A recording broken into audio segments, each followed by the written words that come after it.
São 6h32 e o assunto agora é a política de tratamento, né, do lixo no estado de Sergipe, né? Esses resíduos. E aí, como está acontecendo isso? Qual o cenário atual? A gente vê muitas discussões em torno desse assunto, inclusive envolvendo o Ministério Público, a tentativa de consórcio, enfim. Mas esse tratamento? E a gente tem uma autoridade nessa área, ambientalista, o Genival Nunes, que conversa conosco a partir de agora. Bom dia, Genival. Aqui Magna Santana, excepcionalmente aqui no estúdio, ao lado de Narciso Machado, rouquinho, sem voz, poupando, mas também participando. Bom dia. Bom dia, Magna Santana. Bom dia, Narciso. Bom dia, Genival. Um dia de chuva, né? Finalmente um dia de chuva. Graças calor, a Deus. Né, verdade. Estava esperando por ela há um tempão, viu? Mas tomara que refresque, né? Coisa boa. É verdade. Bom, Genival, muito obrigada por atender aqui a nossa produção e a gente queria começar falando com você sobre o cenário atual do tratamento do lixo em Sergipe. O que é que você nos conta, o que é que você nos informa pela sua experiência, pelo seu acompanhamento desse problema que é tão grave, tão sério e tão importante para o meio ambiente? Então, veja, é uma coisa interessante lixo, porque por mais que a gente fale a vida toda, mas algumas coisas continuam iguais. Por exemplo, o ser humano produz em torno de um quilo, 1,2 kg por dia, depende muito da faixa etária, depende muito das condições sociais e econômicas, né? Mas pode variar de 0,5 a 1,2 quilos aproximadamente. Depende também se inclui a varrição ou se não inclui. De qualquer sorte, o lixo é o nosso lado podre, literalmente, de cada ser humano. A cada dia nós colocamos para fora cerca de 1 quilo de coisa que a gente não quer nem ver mais. A gente bota na porta da rua e não quer ver mais. Quem quiser que pegue, quem quiser que leve para algum lugar. Se o lixo não passar 2, 3 dias, você também não pega. De uma maneira geral, o máximo que o cabra vai fazer é pegar e colocar no terreno baldio ali na esquina para se ver livre. Então a gente não quer saber de lixo, esse é o fato, né? Então alguém vai ter que dar conta disso. Então quem é que dá conta disso? É o poder público, né? Quem faz a gestão dos aglomerados urbanos. Então alguém vai ter que fazer a coleta, vai ter que fazer a limpeza, vai ter que fazer o transporte, vai ter que fazer o destino final. Aracaju é uma cidade bem tranquila com relação a isso, né? Tida como uma cidade bem limpa, uma cidade que todo mundo observa isso. Mas não é só a grande Aracaju, é a grande Aracaju, é o estado de Sergipe. Então, o destino final nesse momento é o grande problema e eu acho que é o tema da discussão. O que fazer com o destino final desse lixo? E aí, Magno, e aí, Narciso, o que é que acontece? Vocês sabem que eu fui presidente da ADEMA durante quase 8 anos, fui secretário de Estado de Meio Ambiente e Recursos Hídricos durante 5 anos, acumulei durante 4 anos e 2 meses. Eu sou técnico na área, eu sou biólogo, sou mestre, doutor exatamente em saúde e meio ambiente. Então eu vivenciei isso bastante. Vivenciei a ponto de o destino me concedeu a possibilidade de criar, né, de conceber muitos estudos, o plano estadual de resíduos sólidos. Né? Vocês, inclusive, me entrevistaram na época, lembro bem disso. Plano estadual de resíduos sólidos, estabelecendo os consórcios, a melhor maneira de fazer a coleta, de fazer a destinação final. Nós tínhamos, naquela época, o destino final do lixo em Sergipe eram 176 lixões. Então, nós tínhamos, naquela época, 176 lixões. O que é um lixão? O próprio nome já diz.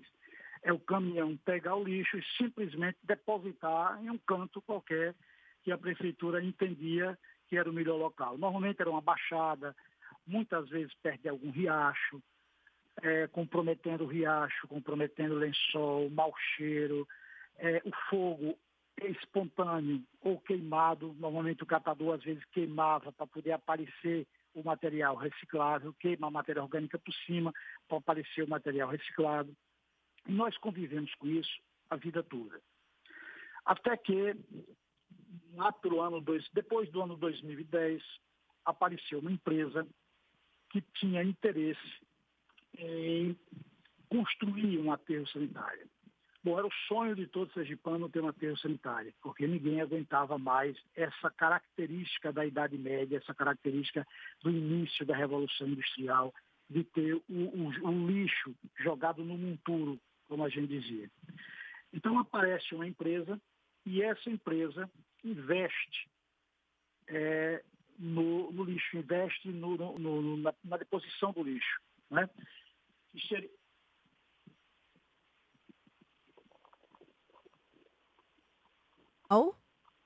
Oi, oi, Genival. A gente perdeu o contato com ele? Vamos ver? Oi, Genival. Alô, tá me ouvindo? Tá me Agora ouvindo? sim, mas houve uma interrupçãozinha, tá? Nós não conseguimos. Que você retomasse aí o seu raciocínio. Pronto. Então, nós tínhamos 176 lixões. Chegaram a ouvir isso? Sim. Alô? Sim, chegamos a ouvir. Pronto. Então, nós tínhamos 176 lixões. Lixões esses que se distribuía para o estado de Sergipe como um todo, né? Sem nenhum cuidado técnico, contaminando visualmente, contaminando a atmosfera, contaminando o lençol, enfim, uma maluquice. E assim era a nossa realidade. Sergipe era o estado que não tinha uma destinação final adequada. Nós trabalhamos para a política estadual de resíduos sólidos, estabelecemos a política estadual, criação dos consórcios e tal, aquela história toda. E aí agora vem a questão dos aterros. Ninguém se interessava em fazer um aterro sanitário. Veio uma empresa de fora, né, e investiu e construiu o aterro sanitário, que vem a ser exatamente esse aterro Paestre. Eu lembro bem que esse licenciamento, eu era o presidente da ADEMA na época, e nós fizemos um licenciamento, como era o primeiro aterro, muito rigoroso, foi mais rigoroso do que qualquer um outro, porque nós não tínhamos expertise, então trouxemos pessoas de fora, fizemos análise de fora daqui, e enfim, houve depois de 1 ano e 1 mês aproximadamente, a licença para o aterro sanitário, que era até então o aterro sanitário da Este. E esse aterro sanitário, como era característico da época, o que é que acontecia? Você primeiro precisava acumular chorume. Porque ele foi produzido, foi construído sem um tratamento de chorume. No início não tem chorume. No início é matéria orgânica que se transforma em chorume. Então você precisa ter um acúmulo para ter a produção de chorume. Mas todo o cuidado técnico, tanque de chorume, tudo certinho, impermeabilizado, tudo bacana, distanciamento correto, enfim. E aí, o tempo vai passando. Eu sempre professor na área de resíduos sólidos, fui professor na engenharia ambiental na universidade, exatamente de resíduos sólidos, e a gente vem acompanhando isso. Eu deixei a gestão, né, mas trabalho na iniciativa privada, tenho uma empresa de consultoria em todas as áreas de meio ambiente, e sou professor exatamente, era professor exatamente de resíduos sólidos até me aposentar. Isso estava me incomodando, vendo essa história de fecha aterro, abre aterro, fecha aterro. Mas que é isso?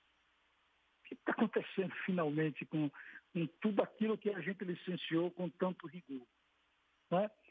E ultimamente isso me deixou mais aguçado, né? Até por voltar a dar algumas aulas agora no doutorado.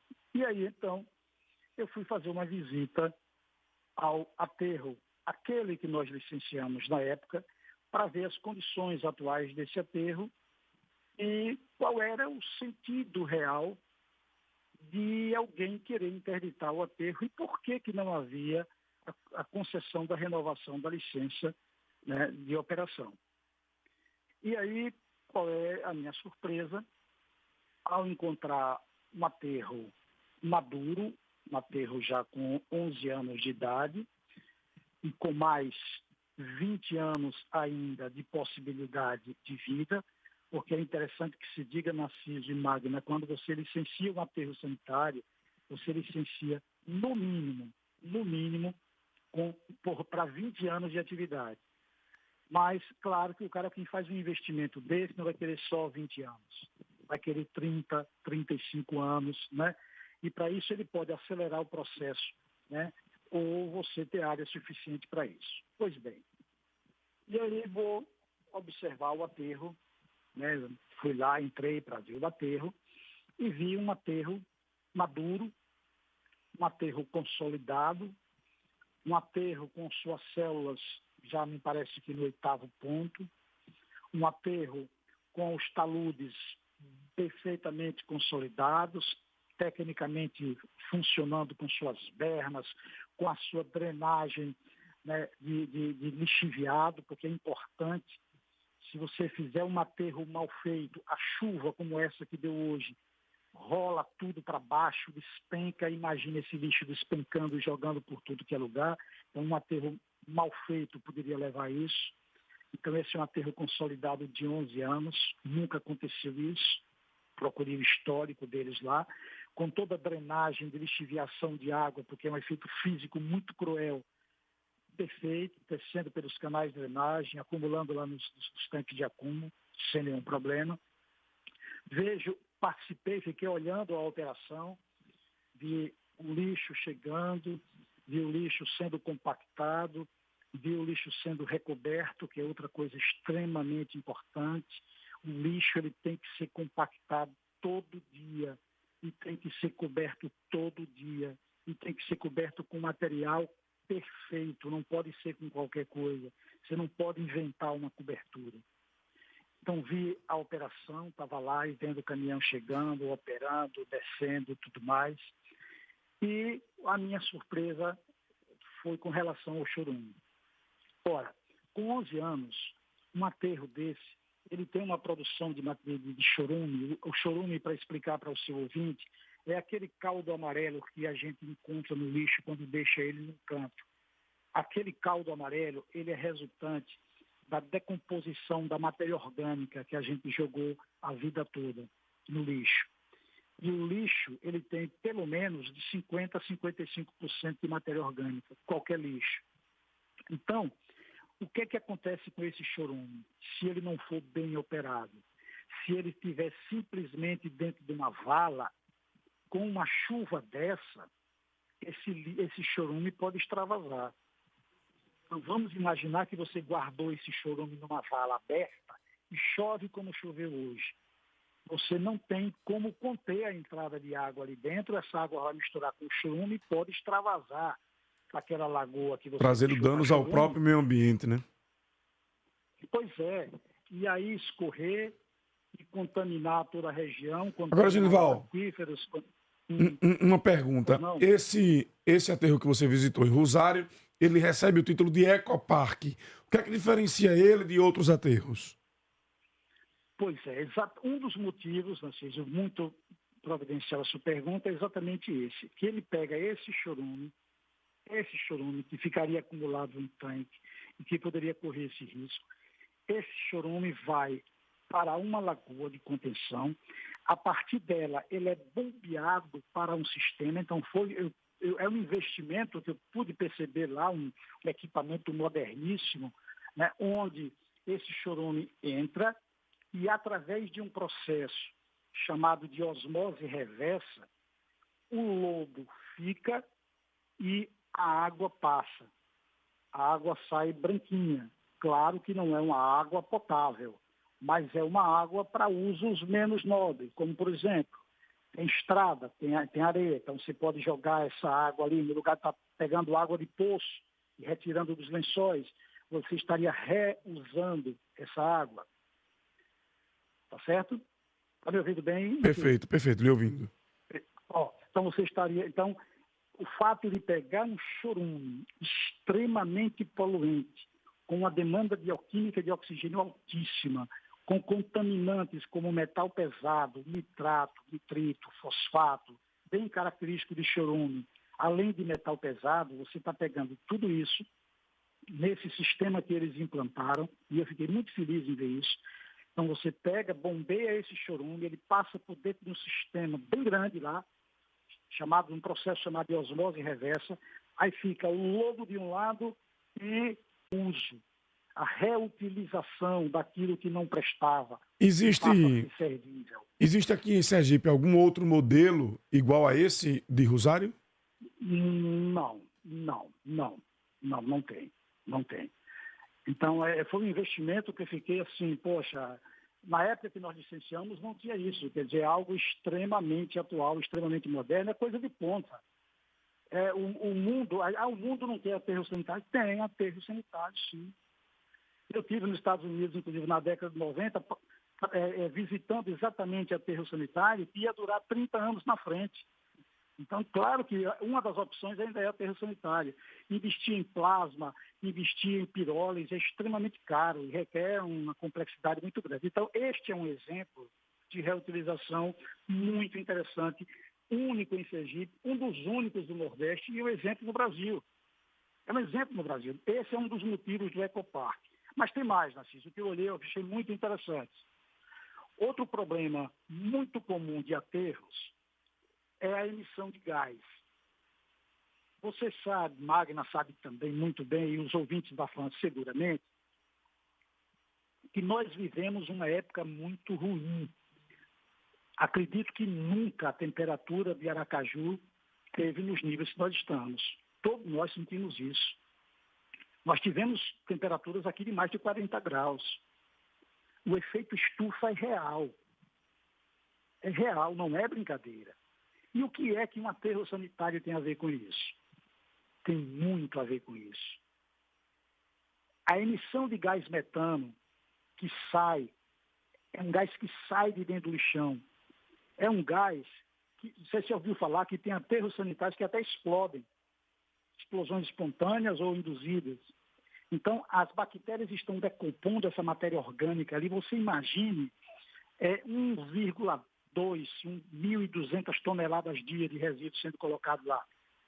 Então, esse material tem essencialmente metano. E esse metano é muito pior do que o monóxido de carbono para o efeito estufa. Então, o que achei também interessantíssimo lá, o que é que eles estão fazendo? No lugar de simplesmente estar queimando em vários bicos espalhados pelo aterro, esse gás que nós chamamos de flé, como tinha aqui, não sei se vocês lembram aqui no Tecarmo, não ficava um gás queimando direto? É verdade, ficava, chamava atenção isso. Pronto, então os aterros sanitários também tem o aterro sanitário que funciona normalmente, tem aquele flézinho queimando, mas isso é muito primário. Então, o que é que eu fiquei também interessado e por que eu achei interessante e por que também é um motivo a mais para chamar de Ecoparque, e eu entendi o porquê. Eles canalizam esse gás todinho. Esse gás vai para um sistema de processamento, também é um investimento muito interessante. Achei muito interessante. É um outro investimento na estrutura do Ecoparque. Então, ele pega esse gás, vê a concentração de metano, e queima esse metano, impedindo que esse metano vá para a atmosfera. Ora, à medida que você impede que o metano vá para a atmosfera, aquele aterro que estaria contribuindo para a contaminação está fazendo exatamente o contrário. Está impedindo a contribuição ao efeito estufa. Mas mais que isso, que também me deixou feliz, e aí eu entendo exatamente o porquê do Ecoparque, porque quem vive de meio ambiente vive exatamente isso no sentido de resíduos sólidos, de reutilizar, reaproveitar ou reduzir a emissão. O que é que eles estão projetando que eu achei ainda mais fantástico? A produção do gás a partir do lixo, o chamado biometano. Então, se você sai de uma concentração de 48%, que é a concentração atual do metano que sai do aterro, e condensa isso, comprime, chega a uma composição acima de 90%, você tem o biogás. E é essa planta que os cabas têm lá, então eu achei muito legal. Ou seja, ô Genival, para a gente que é leigo, e aí você está com as informações assim, realmente muito técnicas, mas estão sendo bastante didático, isso tudo pode também ser aproveitado, ser comercializado, é isso que você quer dizer? Exatamente. Então imagine, veja, Magna, porque eu sou mais velho que vocês, né? Mas veja, como eu imaginar isso lá no passado, né? Que nós iríamos, por exemplo, estar movimentando um carro a gás, estar queimando no nosso fogão, fazendo a nossa comida com biogás, com gás retirado do lixo. Fantástico. Mas para isso é preciso, né? Para isso é preciso investimento. Agora, Genival, eu fiquei sabendo... Oi. Você já detalhou para a gente bastante esse Ecoparque. Uma comparação dele, o que é que não acontece em outros equipamentos aqui no estado? Veja, não tem igual. Não tem. Simplesmente não tem igual. Né? Qualquer um outro, então, seria uma ameaça ao meio ambiente? Veja bem, claro que o nosso aterro é um aterro, esse aterro que eu estou citando, né, que eu estou trabalhando, que eu estou dizendo para vocês, que é o Ecopark, trabalhando nessa minha conversa com vocês, ele é um aterro mais antigo. Então, ele já tem um acúmulo de biomassa muito maior do que um aterro mais novo, por exemplo. Já tem uma produção de gás também muito maior, certo? Porque ele é um aterro mais vivenciado, um aterro mais antigo. No entanto, isso se prepara, né, com um objetivo lógico de... Veja, o que é que envolve aí? Envolve a questão econômica, a questão social e a questão ambiental. Então, quando se tem uma preocupação ou um foco ou uma experiência muito grande na gestão de aterros, e me parece que é o caso desta empresa, da Olhos, ela tem vários aterros no Brasil todo, então ela tem expertise para isso, né? Me parece até que tem investimentos muito grandes no Brasil todo, são vários aterros, né, que ela gerencia, né, que ela trabalha. Então, ele tem expertise para isso, né? Ele não trabalha com lixo na outra ponta, ele trabalha com resíduos sólidos, né, com lixo na ponta, no final, né, do processo, que é exatamente no destino final. Então, assim, eu diria que no Nordeste, você, para encontrar um aterro maduro como esse, com mais, no mínimo, aí, 20 anos, pelo que eu pude perceber das conversas que eu tive lá, pelo menos mais com 20 anos de produção ainda, né, de recepção, não tem igual. Não tem igual. Então, eu não conheço outro aterro, eu não estive em outro aterro, né? Mas existindo outro aterro, é aterro novo, seguramente, né? Mas é do início que tem que se pensar exatamente em prosperar, né? Ou seja, desde o início que você projeta as coisas do futuro. Então, se você Sim. tem um aterro novo e vai viver 20 anos com ele, você já tinha que ter uma licença. Veja como parece. Aterro controlado e aterro sanitário. Qual é a diferença? O aterro controlado não tem exigência como tem um aterro sanitário. E não existe perspectiva legal, não existe lei que autorize formalmente, que licencie, né, um aterro desse tipo. Então, os aterros, dessa forma que eu falei, eles existem apenas como cobertura. Então, você pega o lixo chega, você tem uma área que pode ter uma manta ou não, mas está lá de qualquer jeito, você bota o lixo e faz a cobertura e você não vê. Você olha, está um aterro sanitário. Não é. Então, muitas vezes é apenas um aterro controlado.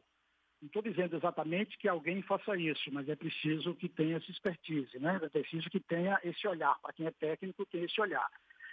E aí, Narciso e Magna, quando vocês me perguntaram no início o que é que você acha da questão dos resíduos sólidos em Sergipe, do lixo e seu destino final, o que é que me deixa de boca aberta?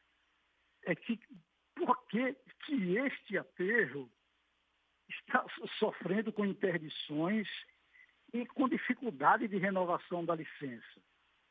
Eu não entendi. Se atende todos esses critérios citados por você, que já é um conhecedor especialista nisso, realmente é algo que a gente até pode buscar, né, Narciso? A gente dá sequência a esse assunto, Genival, porque a gente queria começar aqui, ouvindo de você, por ser especialista, a sua visão, o seu olhar, e você, de forma técnica e bem didática que você passou. E a gente quer dar sequência a isso até para entender melhor, realmente, diante de tantas coisas positivas que você fala, principalmente essa questão aí ambiental, que é importante para todos nós, a gente quer também algumas informações e a gente vai dar sequência a isso. Queremos, né, lhe agradecer por essa aula que você acaba de nos dar aqui e aos nossos ouvintes também, Genival. Se eu pudesse pontuar só o final, dizer que outros aspectos que eu percebi, por exemplo, não tem odor, porque o lixo é compactado diariamente, não tem odor. Eu passei, fui lá em cima, rodei pelas bermas, tá? O odor mínimo de aterro, então não tem odor. Você tem um cercamento normal que impede a entrada de pessoas. Procurei saber se tem relação com a comunidade, se eles conversam com a comunidade, me parece que também conversam. Então, vamos ver. Como eu passei pela ADEMA, eu creio, acredito muito, né, principalmente na nova gestão da ADEMA, eu tenho, uma confiança muito grande nessa nova gestão. Eu entendo que seguramente as coisas devem melhorar bastante. E essa preocupação da gente que trabalha com o meio ambiente, ela deve se esvair, porque basta que haja uma fiscalização tranquila, uma observação in loco no processo, na operação do aterro, para você perceber que ele é um aterro extremamente bem operado, né, e com características de desenvolvimento tecnológico muito bom. Okay. Muito obrigado, Genival, pela participação. Até uma próxima oportunidade. Ok, Narciso, ok, Magno, estou à sua disposição, viu? Muitíssimo obrigada. Uma aula, né? Uma aula. E como é responsabilidade de todos nós ficar atentos a isso, o destino final do lixo. Como o Genival iniciou a entrevista, aquela história, né? Você coloca na sua porta ou descarta de qualquer jeito, você não quer saber nem a trajetória. E a gente precisa saber esse destino final. E como, e esse cuidado. Muito interessante, eu não conhecia essas informações que ele passou aí, esses detalhes do Ecopark. Eu não tinha realmente conhecimento. É bom a gente continuar acompanhando isso bem de perto, né? Muito legal.